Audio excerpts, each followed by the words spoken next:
Le théâtre est devenu son lieu de travail, mais elle n'a pas oublié sa première expérience professionnelle. Son emploi d'éducatrice spécialisée lui a permis de côtoyer des migrants. Avec ce spectacle, Émilie Rasseneur a souhaité leur offrir un vrai lieu d'expression. C'était vraiment un choix de ma part de leur laisser libre par rapport à ce qu'ils voulaient apporter dans ce spectacle. Il y a des personnes qui ont souhaité vraiment partager des récits de vie, des traversées, des expériences assez difficiles. Dans le froid de décembre, j'ai marché dans la forêt sans rien pour manger, sans rien pour boire. Mais quand on part d'Afghanistan, on sait qu'on peut mourir pour trouver une vie meilleure. Après avoir risqué sa vie, Zabi Khan dit aujourd'hui travailler dur pour vivre bien. Ce spectacle, c'est pour lui une grande chance. Moi, je suis afghan, je ne suis pas français.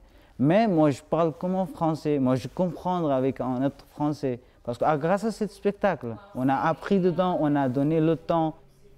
Il y a ceux qui racontent leur parcours. Joy Bangla! Et ceux qui proposent au public leur culture, leur langue ou l'histoire de leur pays.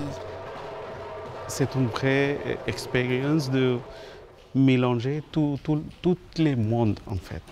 C'est global. On est dans une même planète. Brésil, Bangladesh, Côte d'Ivoire, Afghanistan, Émilie Rasseneur a réuni sur scène des parcours de vie, un apprentissage pour elle aussi. J'ai compris que la vérité, on avait chacun la sienne. Et donc humainement, moi, c'est vrai que ça m'enrichit beaucoup dans le fait d'avoir une ouverture, je pense, une écoute et avoir moins de certitude.